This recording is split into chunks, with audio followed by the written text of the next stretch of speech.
Bom dia a todos, sejam bem-vindos. Então, o nosso tema proposto para hoje, para a nossa reflexão, sugerido pelo nosso amigo Rodrigo, baseia-se numa pergunta que consta no Evangelho segundo o Espiritismo. É permitido abreviar a vida de um doente que sofre sem esperança de cura? Pois bem, estamos falando na prática de um processo que nos dias de hoje tem o nome de eutanásia. E o que é eutanásia? Qual o seu significado? Eutanásia é o ato intencional de antecipar a morte de um paciente com doença incurável e em sofrimento intenso, realizado geralmente por um profissional de saúde, visando alívio. Sabemos que no Brasil essa prática é proibida. No Brasil, o que é permitido com respeito a essa situação? Chama-se o processo de ortotanásia, em que consiste quando um paciente acometido de uma doença já diagnosticada, com um prognóstico de não cura, normalmente com um período previsto de sobrevida, cabe à classe médica, estamos falando aqui sobre um processo supervisionado, executado pela classe médica, para que esse paciente, durante o seu processo, em que a doença vai prosseguindo, ele possa ser assistido através de tratamento paliativo, que lhe alivie o sofrimento, suas dores, da melhor forma possível que a medicina nos dispõe hoje. E então esse procedimento chamado ortotanásia, ele já está autorizado no Brasil, não há muito tempo, desde 2006, pelo Conselho Federal de Medicina. Em alguns países pelo mundo, é permitido um processo com a iniciativa, obviamente, do paciente, que se chama genericamente de suicídio assistido. Alguns deles na Suíça, na Alemanha e alguns estados dos Estados Unidos da América.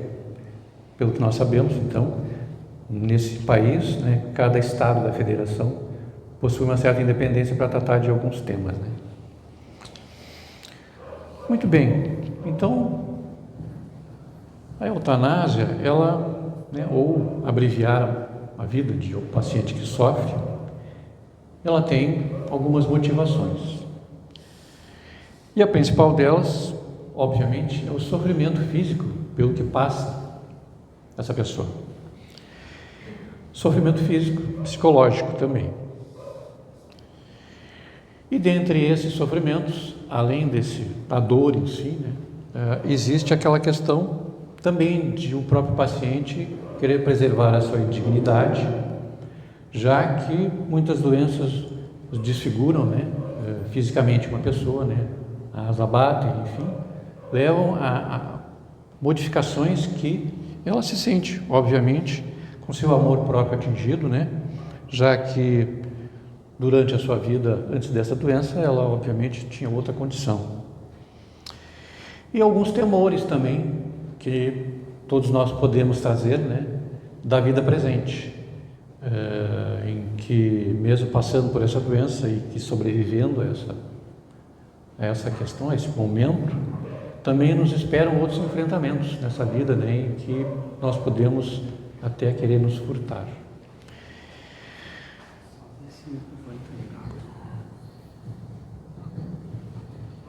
Estão me ouvindo bem?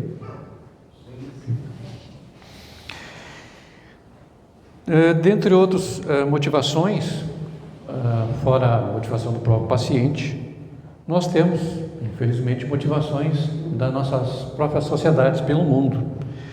Uma delas é um termo também conhecido pela tentativa de classificação dessa situação de um paciente com uma doença terminal, de ser um paciente inútil para a sociedade, de só lhe trazer despesa, para as pessoas que servem, para a sociedade, enfim. O que, obviamente, é uma alegação descabida, desprovida de toda e qualquer humanidade, né? Mas enfim, ela permeia ainda algumas sociedades por este mundo,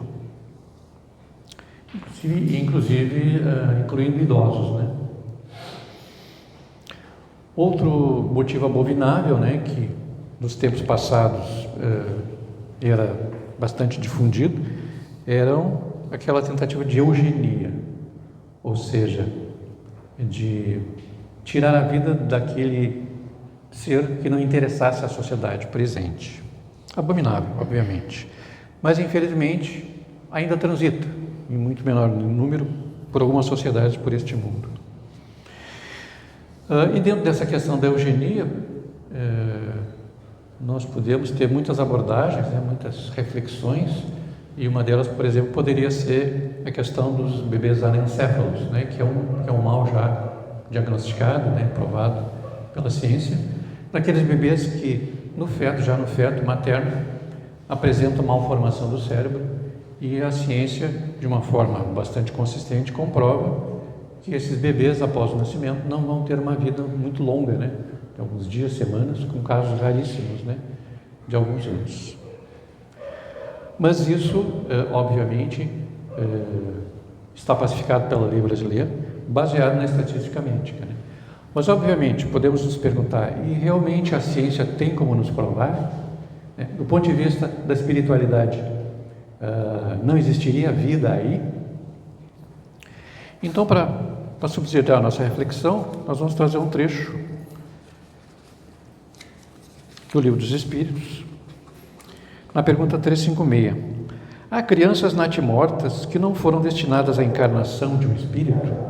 Respondem-nos os espíritos. Sim, há as que jamais tiveram um espírito destinados aos seus corpos. Nada devia cumprir-se nelas. É somente pelos pais que essa criança nasce. Na 356A, um ser dessa natureza pode chegar ao termo normal de nascimento? Sim, como a ciência nos prova hoje. Algumas vezes, mas então não vive. São palavras colhidas, né, através do trabalho de Kardec, na codificação da doutrina, nos anos, né, de 1850 a 1870. Nós podemos questionar isso, com certeza, como espíritas, porque não temos como provar se realmente não existe ali, né, uma função espiritual a ser cumprida. Porém, a humanidade tenta, da melhor forma, né, encaminhar seus problemas, né, as suas contingências, as suas situações. E sabemos que a justiça divina, ela age muito mais pela intenção com consciência do que pelo ato. Então é o que a humanidade tem hoje, nesse sentido.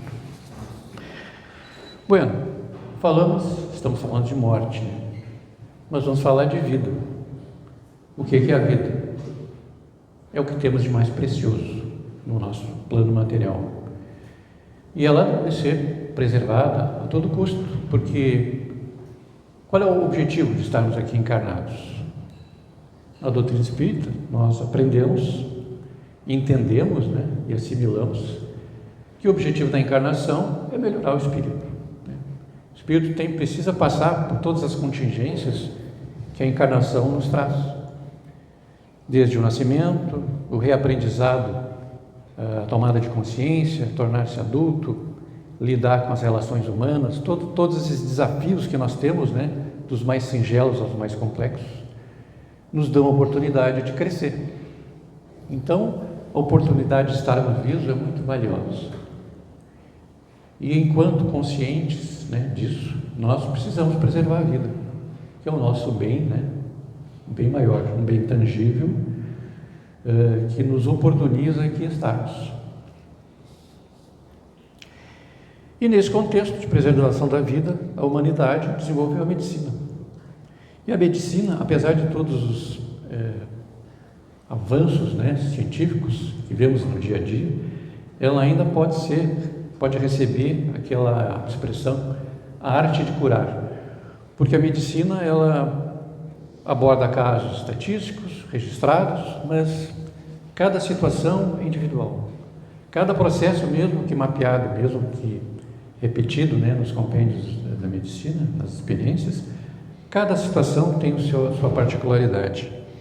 E nós vemos todos os dias, né, situações em que Os processos médicos, prevendo determinadas situações, muitas vezes são surpreendidos, ou pela cura, ou pelo prolongamento de um prognóstico já dado como certo, enfim.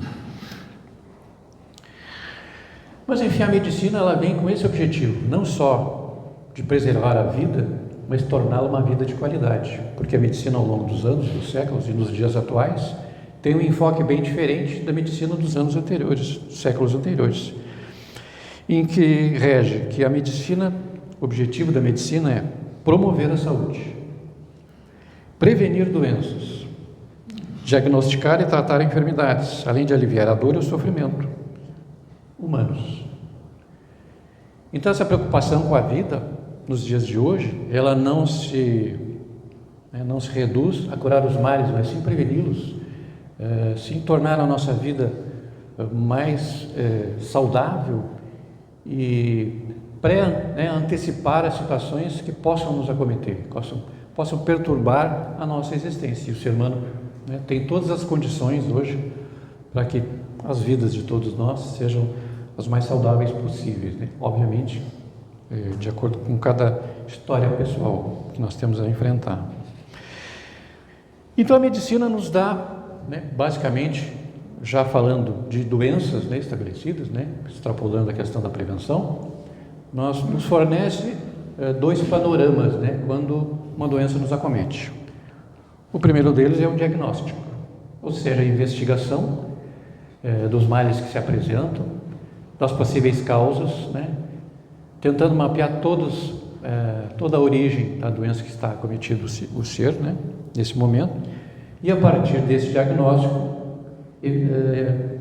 dar um prognóstico. O prognóstico, então, ele consiste na projeção de um tratamento para a cura do mal, na projeção do tempo dessa cura, ou constatado perante os parâmetros da medicina que essa doença não teria uma cura no momento, que a nossa ciência não prevê o desenrolar esse processo dessa doença até o seu final, até o desencarne, até a morte do corpo.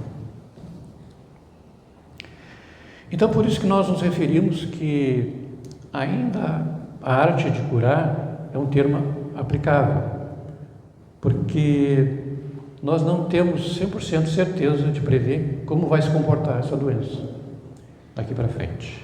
Durante o processo, o tempo em que o prognóstico estabeleceu, podem aparecer curas que a ciência humana nos traz, e também podem aparecer curas que a ciência humana não conseguiu fazer, mas que nós sabemos que o plano espiritual muitas vezes nos socorre e nos traz algum tipo de mudança desse panorama, seja ela uma cura definitiva ou um prolongamento da previsão dessa existência. Por que nós estamos discorrendo sobre isso? Porque o tempo, quanto mais tempo de vida, de encarnação nós tivermos, em princípio, ele é benéfico para nós, ainda que possa ser sofrido, ainda que nos traga muita expectativa, muita desesperança, para o paciente ou para quem está ao seu lado, para quem sofre com o seu estado. Esse tempo em que nós ainda permanecemos no plano material, ele é precioso para nós. E na medida em que nós conseguimos entender isso, que nós podemos fazer uso desse tempo, aproveitá-lo da melhor forma, nós poderemos estar nos beneficiando, alcançando alguns degraus da nossa melhoria como espíritos, que aqui no plano material nós não temos como mensurar. Obviamente, o sofrimento é difícil, cada um de nós tem essa lição. Mas a doutrina espírita não é uma religião, no sentido tradicional da palavra. Ela não é dogmática, mas ela nos traz reflexões, nos traz conceitos, pressupostos, que nos convida a refletir. E, como foi dito, estava dito aqui durante as pré-radiações, em algum momento, a desistência da vida também cobra seu preço para nós. Então, procurar nos tornar resilientes, ou pelo menos nos esforçar para que a nossa vida, por mais difícil que seja, possa seguir o seu curso natural, é importante. Pois bem, voltemos à morte. Conceito de morte, do ponto de vista científico, é o cessamento reversível das funções de um organismo, incluindo a parada cardiorrespiratória, de forma definitiva, e a morte encefálica. A morte encefálica, então, é uma contribuição da medicina, já de muitos anos, que trouxe para a humanidade um pouco mais de certeza de que aquele corpo, aquele organismo vivo, já tem, né, um período de vida mais determinado, mais próximo da previsão, de um prognóstico. Então, voltemos à pergunta 28, que é o mote dessa exposição, que ela foi feita durante a sessão mediúnica, né? E a resposta teria sido dada pelo Espírito de São Luís em 1860. Questão 28 do Evangelho. Um homem está agonizante, vítima de cruéis sofrimentos. Sabe-se que seu estado não tem esperanças. É permitido poupar-lhe alguns instantes da agonia, apressando o seu fim? Respondem-nos os Espíritos. Quem, no entanto, vos daria o direito de pré-julgar os planos de Deus? Não pode o Senhor conduzir um homem à margem do abismo para retirá-lo de lá, a fim de fazê-lo voltar-se sobre si mesmo e de conduzi-lo a outros pensamentos? Ainda que se pense que haja chegado o momento final para um moribundo, ninguém pode dizer com certeza que essa hora tenha chegado. A ciência nunca se enganou nessas previsões. Palavras ditas em 1860, válidas ainda nos dias de hoje. Pois bem, a morte física é a morte física. A ciência nos prova. Mas para nós que temos um pouco de conhecimento da espiritualidade, ou ainda não o temos, urge que o tenhamos, porque a morte do corpo é um dos processos que acontece. Então, vamos relembrar um pouco de ciência também. A morte do corpo, ela não se processa de forma imediata, todo o corpo. Nós sabemos que alguns órgãos já perecem de imediato, mas outros ainda continuam saudáveis, existindo, porque os processos de alguns tecidos são mais demorados que outros. Daí porque a prática do transplante pela medicina acontece, porque alguns desses órgãos permanecem ainda vitais, com sua vitalidade por algum tempo, alguns por 24 horas, desde que submetidos a condições, né, adequadas de conservação. Então a morte de um corpo pode salvar muitas vidas, né, pode prolongar muitas vidas ainda, quando se dá, nesses casos em que alguém necessita de um transplante de um órgão, cujo prognóstico é dos piores possíveis, em algum momento acontece a doação de um órgão. Então, é uma outra via, de socorro, que o próprio ser humano, amparado obviamente pela espiritualidade, desenvolveu para que nós possamos aproveitar mais o nosso período encarnatório. Pois bem, então, durante a morte do corpo, em que alguns órgãos perecem logo e outros não, o espírito ainda, o espírito ainda permanece eventualmente ligado ao corpo, também em função, dessa vitalidade que vai fenecendo aos poucos. Então, em alguns processos de desencarne, e cada um é um, esse desenlace se processa de maneira gradual. Daí porque é muito importante nós termos em mente esse processo de desencarne ser feito da forma natural, porque cada processo é um processo. Alguns de nós vamos custar a nos desligar do corpo físico, outros farão desligamento de forma mais imediata, mas de uma forma geral, cabe-nos, enquanto no plano material, e a maioria de nós não tem como enxergar o plano espiritual, não tem como perceber, mensurar, cuidar, para que esse processo possa se concluir da melhor forma possível.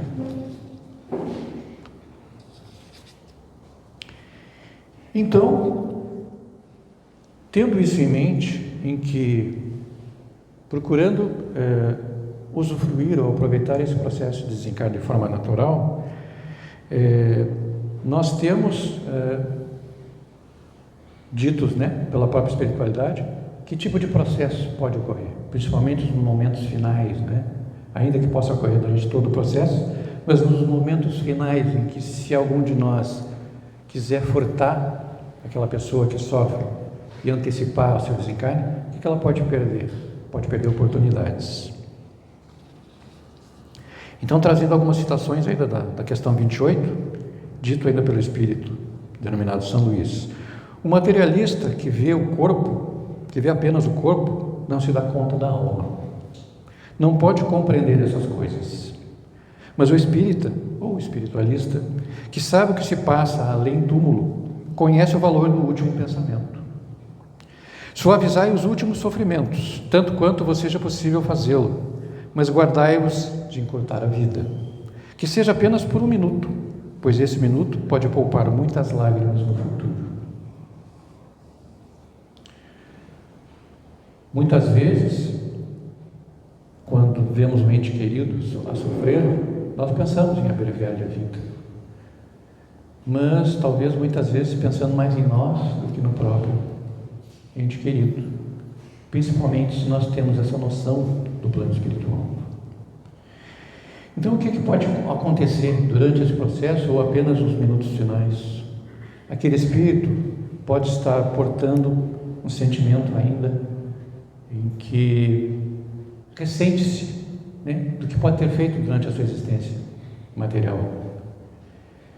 E nesse momento, em momento em que ele se dá conta da sua pequenez perante o universo, em que ele tem uma oportunidade de ser mais humilde, então ele pode pedir perdão. Ou então pode perdoar, quando algum ente querido que eventualmente lhe feriu os sentimentos e ele guarda aquilo com rancor, esse é o momento em que ele pode perdoar, se libertar daquele peso que, obviamente, sabemos, né? Quando não perdoamos, carregamos um peso.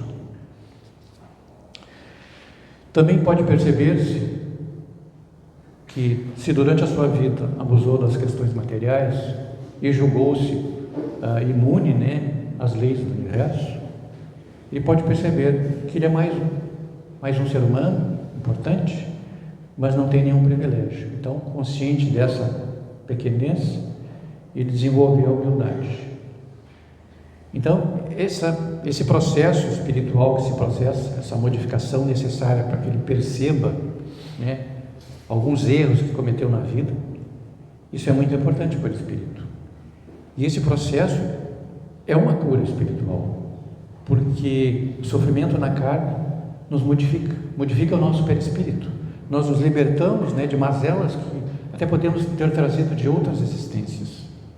Então esse momento é muito importante. Procurar preservá-lo. Assim como no nascimento, quando nós temos a geração de um ser, né, que o espírito se acopla ao feto que está sendo desenvolvido e nasce, nós precisamos, né, o normal, o desejável, é que esse processo se complete de forma natural, que aos 9 meses o bebê nasça plenamente saudável e com o espírito já, né, vinculado ao seu corpo. Um bebê nascido prematuramente, obviamente, traz problemas. A ciência humana desenvolveu técnicas que nós podemos terminar o processo de desenvolvimento fora do útero materno. Mas ainda assim é um contratempo, e muitas vezes traz sequelas, né, para o bebê. E assim como o nascimento, na morte. A morte é um processo que precisa se completar. E esse processo está ligado a muitas coisas, né? E a nossa história pessoal, a nossa vitalidade física, o nosso apego à matéria ou desapego à matéria. Quanto mais apego à matéria, mais difícil de nós nos vincularmos à matéria. Então, cada um de nós vai ter esse processo. Se esse processo for interrompido, ele nos prejudica, ele deixa lacunas, ele deixa coisas a serem terminadas ainda. Esse processo nós podemos até fazer uma analogia com o nascimento de uma borboleta. Como nós sabemos, né, a borboleta ela nasce uma lagarta, termina uma borboleta pelo processo de metamorfose. A lagarta então nasce, se alimenta, engorda, e em um dado momento sobe para um lugar mais alto e prende-se, né? Gerando a crisálida, encapsula-se e espera o momento de nascer. Quem de nós, né, na nossa infância, já não se maravilhou vendo uma borboleta nascendo? Rompe-se o casulo, ela abre as asas e sai voando. Então, se esse processo for interrompido, o que pode acontecer? A borboleta nasce defeituosa ou não sobrevive muito tempo. Então, procurando olhar, né, esses processos de nascimento e de morte, nós podemos nos consolar e nos fortalecer para que nós, ao lado de quem sofre uma doença terminal, prestar-lhe o devido apoio, né? Estar ao seu lado para que ele termine esse processo da forma melhor possível.